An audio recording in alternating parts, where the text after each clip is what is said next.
Hi, it's Tim Hagen from Progress Coaching, and welcome to another episode for the Coaching Conversations podcast. Now, we are on Stitcher, we are on iTunes, and multiple different channels. Please check us out.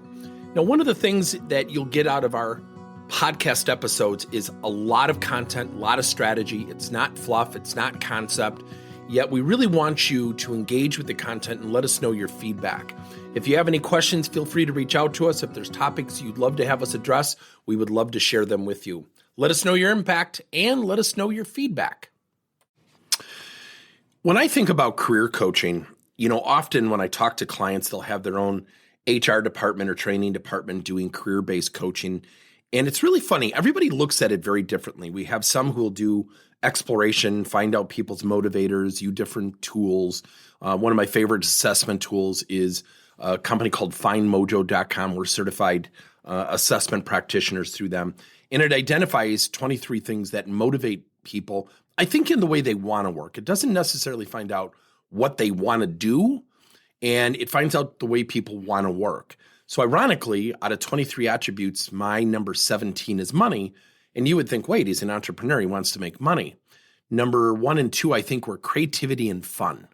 And anybody who knows me knows that creativity and fun are two of my top things that I love to do. So it's interesting. So that's how I like to work. Then when we find out what we want to do, that's really critical. That's really critical of how we want to work. But it's also critical to find out what we want to do. It's still amazing to me, not a criticism, yet it's amazing to me how many people don't know what they want to do. And I go back to a set of questions. When you think about what you're presently doing, what do you love? What do you like? What do you dislike? And just create a list in those 3 categories. If you can't answer a lot of things in love, you're going to like it, but you might only like it for so long. Then you ask a second set of questions with the same type of questions. What would you love to be doing? What would you like to be doing? If you had your way, what would you like to avoid? Well, I just did this with somebody, and the person goes, I don't want to work in a staunchy corporate environment. I like to be on my own. I like to be virtual. And the person clearly knew what they didn't want to do. And I said, what does it look like that you'd be doing? They said, I'd be on my own, but I don't know what that is. And I said, well, you've got 2/3 of it figured out. That's awesome. So when we're thinking about goals, it can't just be doing your resume or climbing the corporate ladder, because people are motivated other than the promotion. And I think one of the best books out there by Julie Winkle Giulioni is her book called Promotions Are So Yesterday. And it's such a great book because people are motivated by different things. Most people think entrepreneurs are in it for money. That's not my motivator.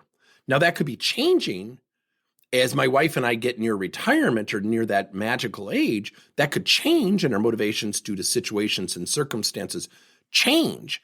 But we have to ask ourselves, what do we want to be doing? And are we pursuing that? Do we have a roadmap to our passion? Now, number 1, find the passion. Number 2, do you have a roadmap to get there? And so when you think about a career roadmap, I look at 4 things. I look at, first, do you know what that destination is, what it looks like, what you would be doing? And are you fully committed, 110% committed to getting there? That's number 1. Number 2, can you break it down into milestones?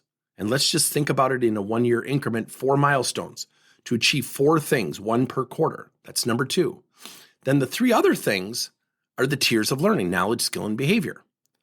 What knowledge is needing to achieve the milestone 1, milestone 2, and so on? What skills are needed? Milestone 1, milestone 2, milestone 3, and so on. Where do you need to show confidence?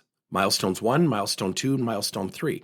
If we do that, and we have an opportunity to create our own career roadmap, we then become more in tune with our own goals.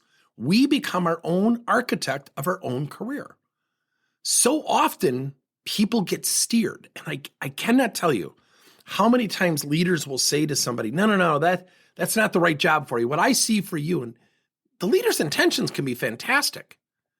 Yet someone has to want to go in that direction. If they're willing to go or begrudgingly going because their boss had their best interests at heart, sometimes we live other people's goals, and that can be a huge, huge mistake. Thank you for listening to another episode of Coaching Conversations by Tim Hagen and Progress Coaching.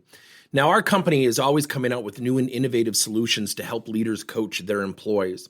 And recently, we just created a new service called Coach to You, where leaders can pick and choose topics and assign 7 to 21-day programs for employees to learn and, more importantly, apply actions and then reflect and share what they're going to do going forward as a result of the learning. It's called Coach to You. We're literally bringing coaching to your employees. If you're intrigued, we'll have a link in each one of our episodes where you can get more information. And again, thank you so much for listening to another episode.